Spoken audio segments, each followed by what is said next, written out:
So yeah, we'll go ahead and get started. So welcome everyone to this week's edition of Paleoparks. We're really excited to be hosting Nichola Strandberg from the University of Southampton, who will be talking about biotic homogenization of South Pacific island vegetation through the Holocene. And so we'll get to Nichola's talk in a moment, but just a little bit of housekeeping and whatnot first. So we want to acknowledge that this talk is funded by in part anyway, by the Quaternary Research Association, who we thank very much for sponsoring this talk. So the format of today's seminar, if this is your first time attending, we'll do this welcome and announcements for a few minutes while we let other people wander in from the waiting room as well. And then Nichola will give her presentation, which will be followed by a moderated question and answer session. You can send your questions via the chat to the questions at Paleoparks host, who today is Raymond. And you can send those during the talk or as the talk is finishing, and we'll ask the questions during the question and answer time. So after that, Nichola's agreed to stick around for our tea time, and we encourage everyone to have a more informal chat with us afterwards. So more housekeeping. Paleoparks values the participation of anyone interested in the paleosciences. So please remember to abide by our code of conduct during today's seminar.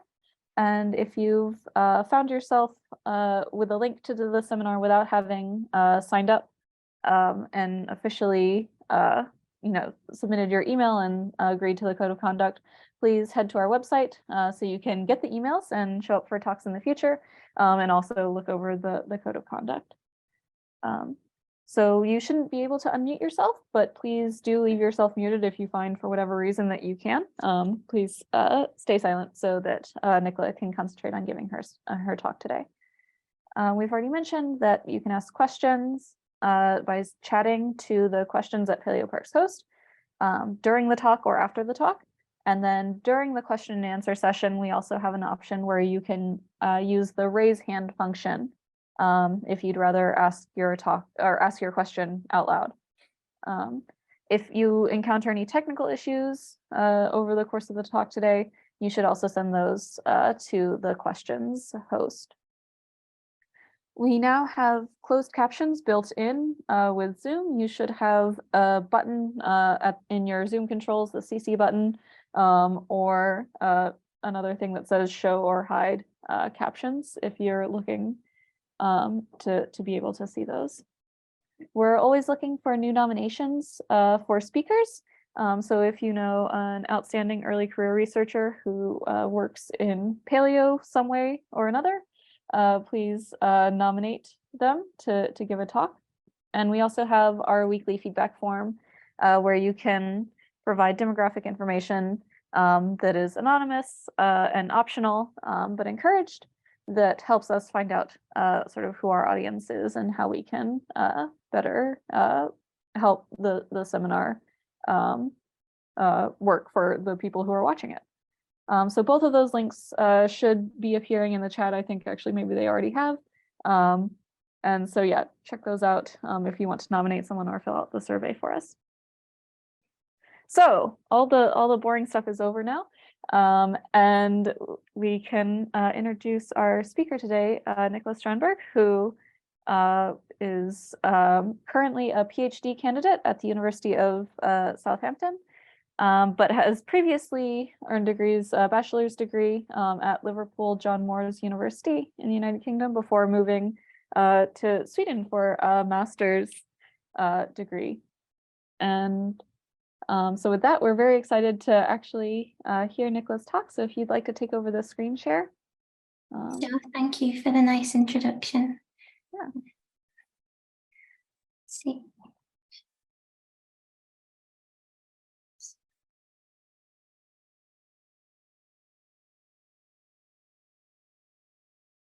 Okay, then if everyone can see the screen, yes, I'll get started. So thank you everyone for coming to watch my talk. I'm really excited to be joining you all. And first of all, before I get started, I just want to thank some people that have really helped me with this work. Sandra Nogue, who was my main PhD supervisor, and also Mary Edwards, and Manuel Steinbauer, and Anna Volantovitz, who really helped me with R code and statistics. So I'm going to be giving a kind of brief introduction of what biotic homogenization is and some examples from the literature. And then hopefully I'm going to be persuading you all that we can use fossil pollen datasets and other fossil datasets to look at this problem and to understand it on longer timescales. So if we want to understand what biotic homogenization is, I think we can't really do better than this nice description by this seminal paper from McKinney and Lockwood from 1999, so a while ago. And they said that human activities are not random in their negative and positive impacts on biotas. Emerging evidence shows that most species are declining as a result of human activities, losers, and are being replaced by a much smaller number of expanding species that thrive in human-altered environments, winners. The result will be more homogenized biosphere with lower diversity at regional and global scales. So this is very interesting, and the quote here mentions regional and global scales. Let's look a bit more at scales and what they mean when we talk about biodiversity. And I really like this figure, so I've borrowed it. And within this landscape, we see these black rectangles. And we could think about these black rectangles as showing alpha diversity. And this just means a local diversity within a sample. But you also see the larger landscape is this red rectangle around the outside. And this is what we call gamma diversity. But gamma diversity doesn't just have to be a landscape like this hillside. It could be an entire region or a country, or it could be the whole globe when we talk about gamma diversity. And sometimes we want to know the difference. We want to either check the difference between alpha and gamma diversity, and we can do this in different ways by, for example, partitioning the beta diversity, which is shown with this blue arrow. But what I'm more interested in is actually comparing pairwise analysis of alpha diversity. This is shown with this yellow arrow here. So let's look a little bit more about what I really mean by homogenization or differentiation. I really like this simple way of showing it. So in the top rectangle here, we see 3 different sites, and imagine the different shapes of different species or taxa. And we see that the alpha diversity, the mean diversity of samples, is 5. We always have 5 shapes, but actually the gamma diversity is also 5 because we only have 5 in total different shapes. And we can partition this, we can look at the difference between alpha and gamma to work out the beta diversity and see this as a ratio of 1.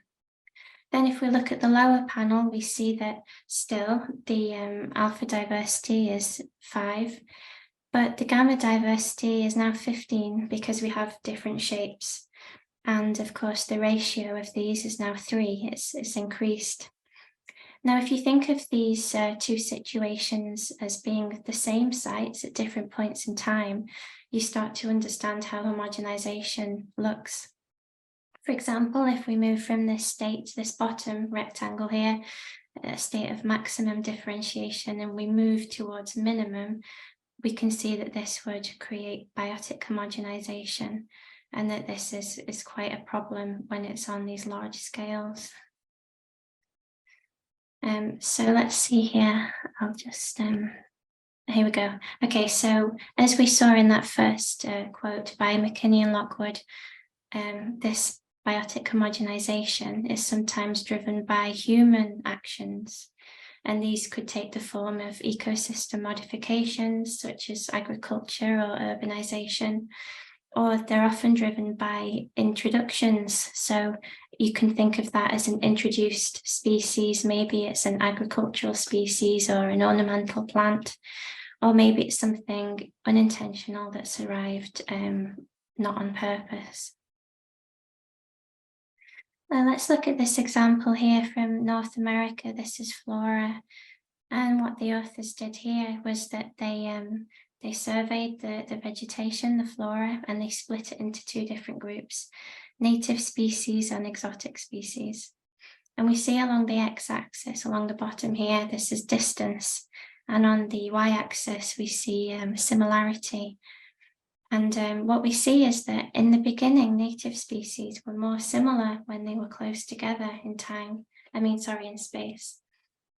But this fell very quickly with distance. This declined and is kind of a sharp slope compared to the exotic species that were not so similar when close in distance.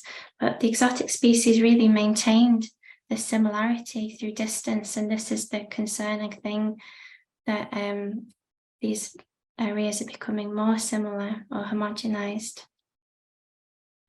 Now let's take the case of urbanisation. This is also from North America. And what the author did here was also having distance on the x-axis, but similarity on the y-axis. And they separated flora into urban habitats and park habitats. And you see again, of course, the relationship is falling with distance, but the urban habitats are always more similar. This is concerning as well, that this is something humans are doing. They're creating filters in these environments, which are homogenizing flora over large distances. And another interesting example here, this one from Bolivia. The authors looked at cacao production, and they actually looked at the intensity of the agroforestry management systems along the x-axis, getting more intense on the x-axis there. And they looked at the herbaceous taxa living underneath in the understory of the agroforestry system. And what they saw is when you have these really intense management strategies, the most intense was conventional monoculture, that you create this ideal environment for worldwide distributed species. So I think what we've seen here is that in different ways, humans are modifying the ecosystems and creating these niches, which are overall creating homogenization of large scale distances. But it's not just human actions that can create this. Of course, I wanted to show that it can occur in different ways. This is a nice example by a paper from Chase, and they looked at communities, different biotas living in artificial ponds. And you see this ordination plot. These circles here are showing how spread out the data sets are in normal conditions, but under drought conditions, they're coming close together, and it's showing that they're becoming more similar because of the droughts, and this can happen without humans, of course. Usually eutrophication is something that humans are associated with, but this can also lead to biotic homogenization of biotas. And finally, scouring floods in the Scandinavian mountains have led to biotic homogenization of macroinvertebrates, because there are only a few species that can withstand these really severe conditions. So we've talked a little bit about the causes. Now let's think more about the consequences. Well, of course, the obvious one is a decline in large-scale biodiversity. And this could be on a global scale. And this has led to some authors using terms such as the Homogocene and New Pangea, that we're going to have similar biotas all over the earth. What we haven't talked about yet so much is that you can actually have functional or genetic homogenization. And especially functional homogenization is a real concern, because you perhaps start to have this ecosystem with lower buffering capacity, and it doesn't have the resilience anymore to withstand disturbances that are happening in the environment. And one thing that we don't know about the future is we don't really understand the evolutionary trajectories. Of course, speciation usually happens when we have geographical isolation, but we are now overcoming that hurdle by introducing species all over the world. Or perhaps what we're doing is creating a new niche for hybridization to occur, but we really don't understand in the long time scale, what's going to happen in the future to biodiversity. So now we've moved past this kind of nice introduction, and I'll talk to you a little bit why I wanted to focus on South Pacific Islands. And I think maybe they're not receiving some of the attention that they deserve, given that they're home to many endemic species. This means that they don't exist anywhere else apart from this sort of native range. But they're very vulnerable often, these ecosystems, because there is low populations of plants and animals, and also low alpha diversity. And the islands also experience anthropogenic pressures, of course, as with anywhere else. There's agriculture going on and development, and tourism is occurring as well. Many people want to visit these islands, which adds some pressure, but they're also undergoing often abiotic drivers of change that are unrelated to humans. For example, this volcanic eruption that occurred in Tonga, think about that, and the tsunami, and there are always these events happening, sea level rise and cyclones. So it's not that these ecosystems are really stable, they're always changing and dynamic. And all these factors make these islands vulnerable to exotic introductions as well. So we already know a little bit about similarity of ecosystems on islands and in the Pacific. Castro has seen that there's been an increase in floristic similarity, but this study has focused on pre and post European arrival. And we know, of course, that Europeans were definitely not the first people to arrive to these islands. So this is sort of missing some of the bigger picture. And Rosenblad and Sachs have also seen biotic homogenisation of plants and birds, but this study is relying on flora lists, which detail which species are native and which ones are introduced. But I think perhaps the problem with this approach is that it's perhaps missing some unrecorded introductions or extinctions. So these studies are really helpful, but they rely on written records, and they often have short time scales of just, a few centuries. And what I'm hoping to convince you today is that these timescales can be extended by paleo methods. And this is something we can do that I think is very helpful, and it's putting this issue into a longer context.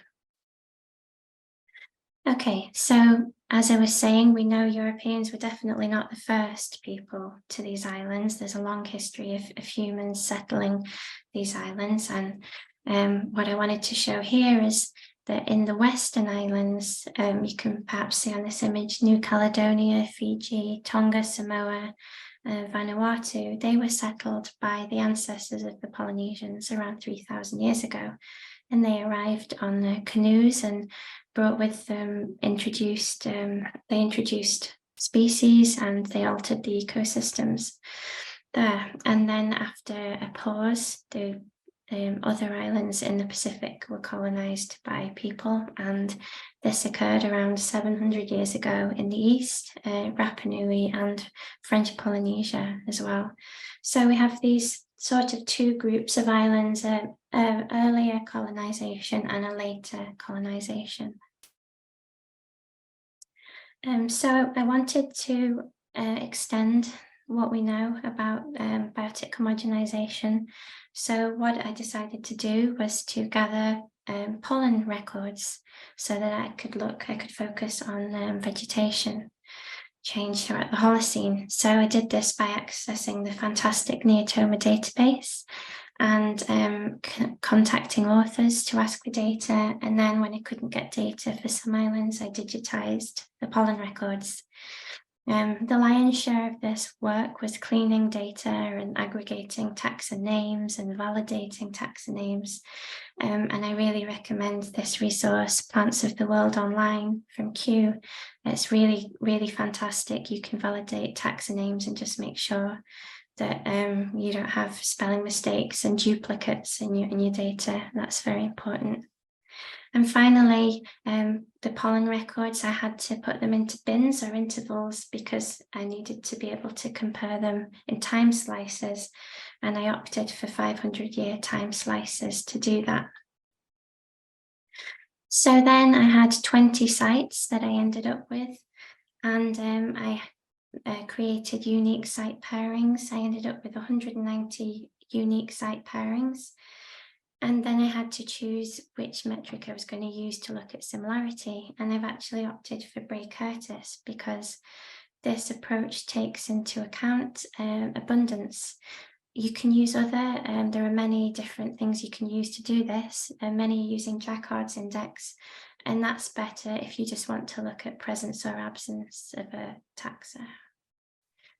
So here comes the interesting part of how we actually look at this, different trends. We used these unique site pairings and we ended up with 190 different plots with linear models. And we just fitted a line to them and saw whether the trend was negative or positive.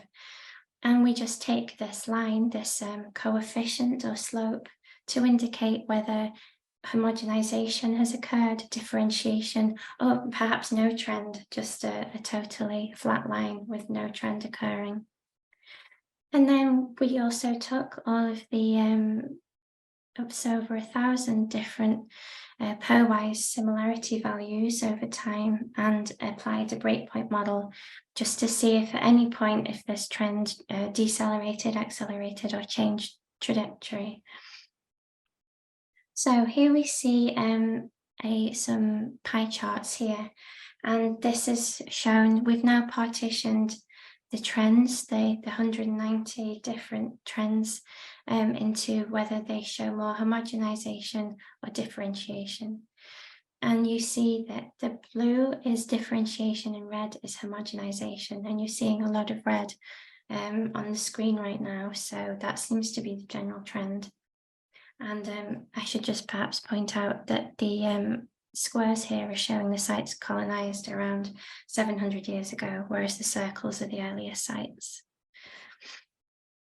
Another way to show that data was to plot the slope coefficients of these trends just as box plots.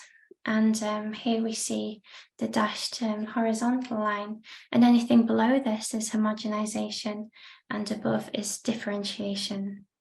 You might be wondering how I've sorted these sites from left to right.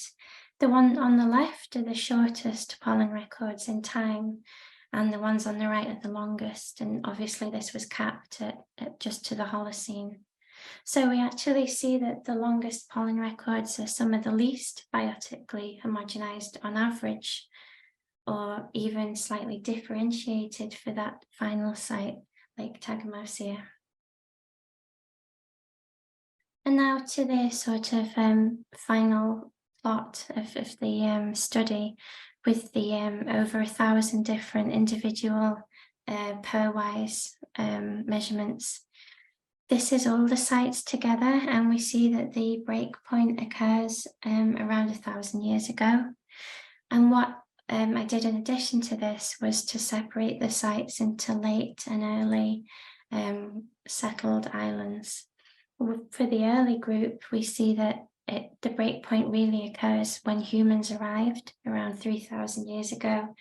And for the late group, it's a bit of a unexpected result that the breakpoint occurs before humans arrive. But I think we have to take this with a pinch of salt, because there are actually very few sites in the east, just some in French Polynesia and Rapa Nui. So let's have a bit of discussion about what I found here. Actually, let's go back. And what's interesting, before any humans arrive, we see that the trend is increasing, which means increased homogenization through the Holocene, which accelerates when humans arrive. So this increased trend in biotic homogenization through the Holocene, humans we know were not around, so it's entirely possible that this is driven by abiotic drivers of change. As we were talking about before, sea levels are changing, and also cyclones, and we can't exactly know, because again, we don't have the larger context of similarity through time, but we see that already it was biotic homogenization was increasing throughout the Holocene. But then we see this acceleration after humans arrived. And one thought we had about this is, we know that when humans arrived to the islands, there were many changes in the ecosystems, and some of the dispersal syndromes changed. For example, in Tonga, there used to be these nice pigeons. We see them on the right hand side there. This one on the right was thought to be about 50 centimeters tall, and it could swallow fruits the size of a tennis ball. Of course, they went extinct when humans first arrived, because they were hunted, probably. So if you think about these ecosystems, they've actually lost some of the dispersers, and some of these large fruits no longer have that dispersal mechanism that they used to have. So this might be one of the reasons why biotic homogenization has occurred. Another one is fire. We know that people are using fire to clear areas of land. In many islands, we see this from charcoal records. We actually don't find a big contribution from introductions. Of course, I've looked at the taxa which are really driving the trend, and most of them are natives, but it wasn't really the scope of the study to look at this. And I think it would be interesting in the future if somebody would really look to see if introductions are more important than ecosystem modifications. So just to conclude here, what we've found is that pre-human trend of biotic homogenization, which was really surprising to me. And it's interesting to see that biotic homogenization actually accelerated after human arrival. So this puts what we see now in modern times into a longer context. And what I hope that I've convinced you today is that paleoecology can be used to extend what we know, and it's really a fantastic tool to increase our understanding of the issue. And finally, I'll just show here the references. So if you're wanting to take a screenshot or something in the recording, you're very welcome to look at these papers. They're really interesting papers. And thank you everyone for listening. I hope you enjoyed the talk. Thank you. That was so good. Thank you. Yeah, so I want to encourage folks to send their questions either in the chat to the questions at PaleoParks host, or to raise your hand if you'd like to ask a question out loud. We have had a few come in, so we can start with those while everyone else gathers their thoughts. Great. All right. Let me do this. Okay, so we have a question here that I'll put into the chat. So would the trend of increased homogenization spatially in native species rather than exotic species also be present in marine, fluvial, and other aquatic environments? Yes, that's a really nice question. Yeah, really interesting. Obviously, I've kind of gotten a bit used to the literature now and reading different papers, and what I've seen is that this is happening in so many biotas. I've seen that it's occurring also in marine environments and with corals as well. I just make sure I'm answering the question and not going off on a tangent too much here.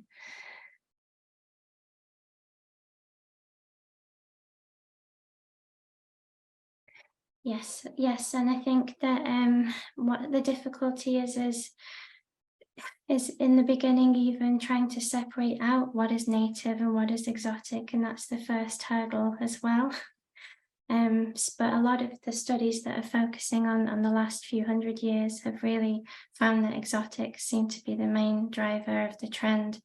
So it's interesting if more people start to use paleo methods.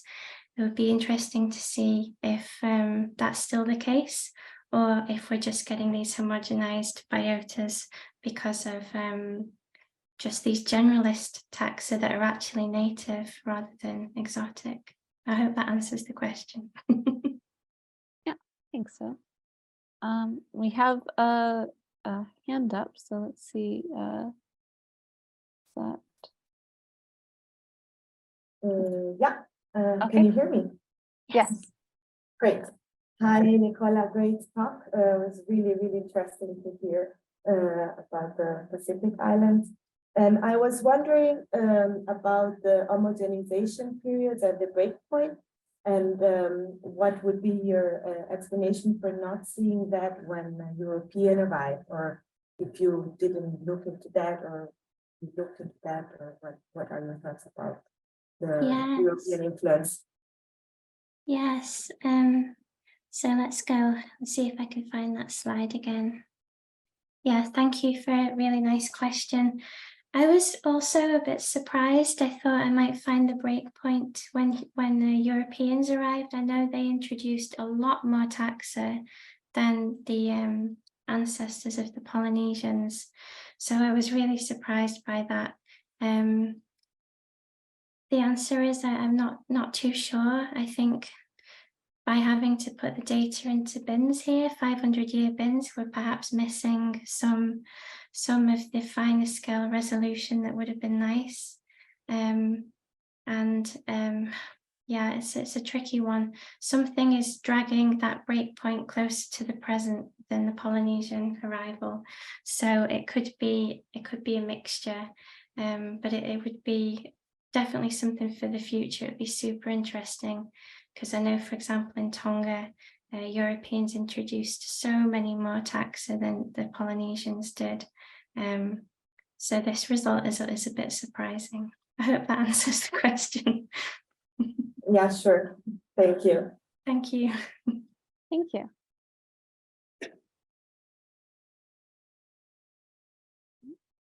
All right. So we have another in the chat.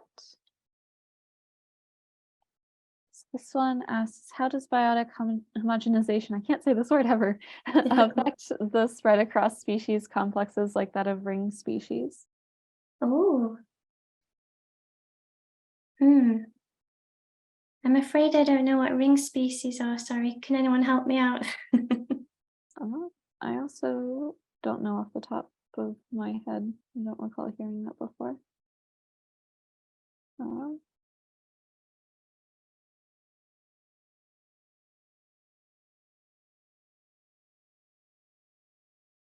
right, so maybe while we wait to see if there's clarification in the chat, we'll switch to another question. Does that sound good? Thank you. Yeah. All right. Okay, so this one asks, does biotic homogenization locally always indicate that the ecosystem is stressed and undergoing lots of adverse changes?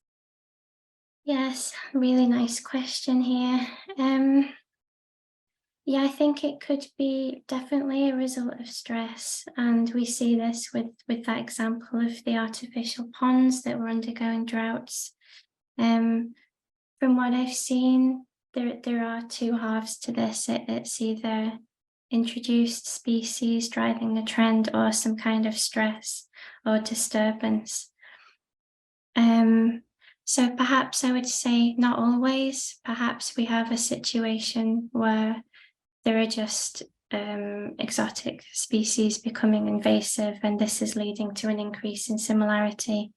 But I think many times we're seeing that stresses and disturbances, agriculture and urbanisation is creating these filters which just allow those winners to succeed, and sadly the native or endemic kind of termed losers are not doing well, and shrinking their range size in accordance.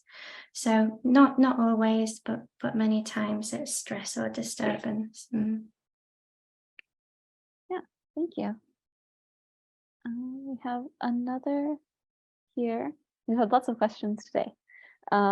So this one says, fascinating talk. What do you think is driving the variation in the coefficient of slopes, the box plots between the samples? Yes, really nice question. This is something I'm also really pondering. I'm afraid I don't know. I can't quite go back. Let's see if I can just, it'd be nice to bring up that slide. No, there we go. Okay, yeah, so we see huge variation between the box plots and the median values, and the ones on the far left, of course, are the shortest.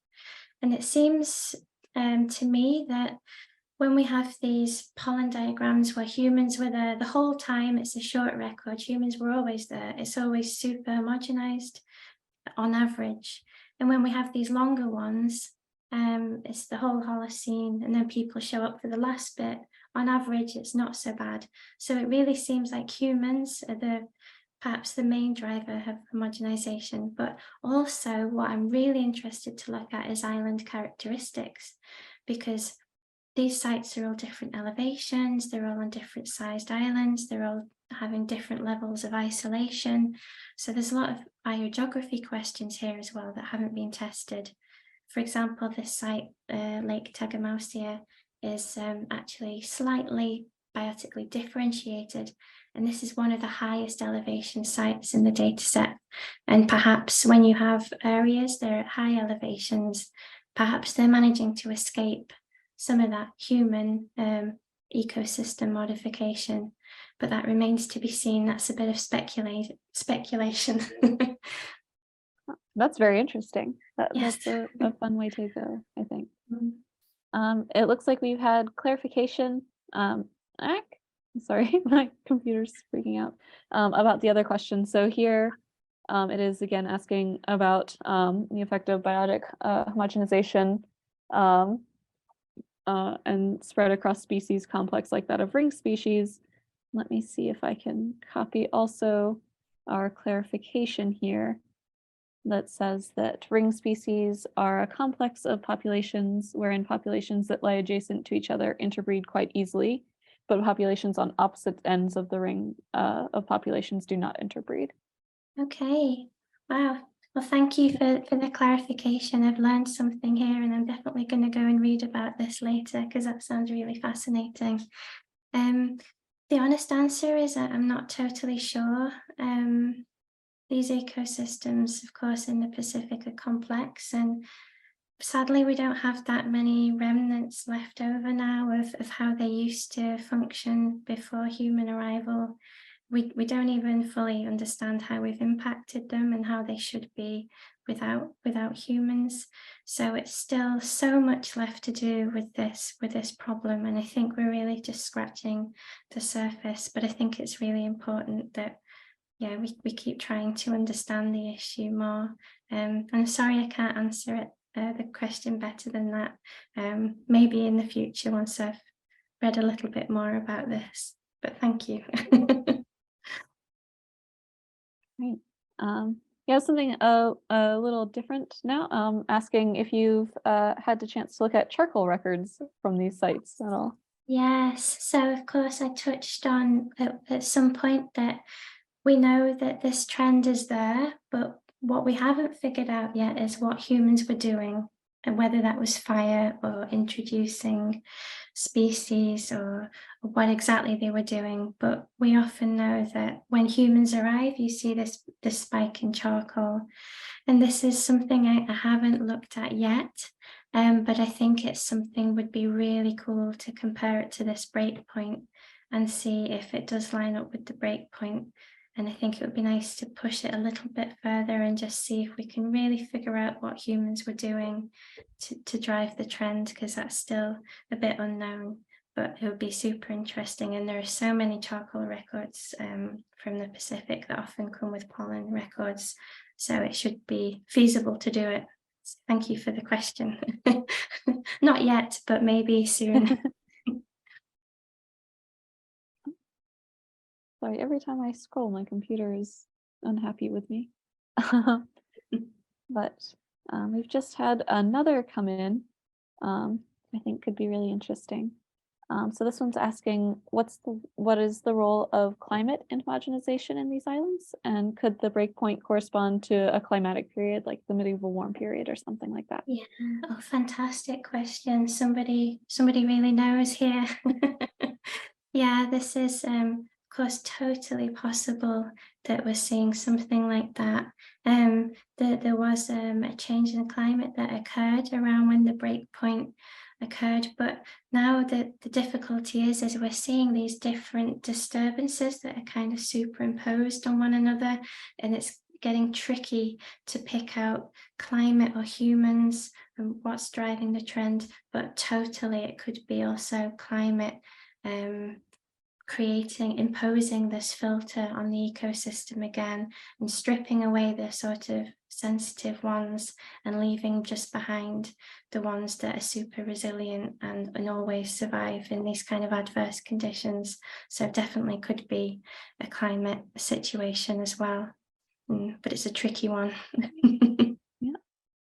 All right, well, thank you so much. I think we have gotten through most of them that seem different. So I will just take the screen share back quickly if I can find it. Oh, that's not right. I've lost my window that I want to share.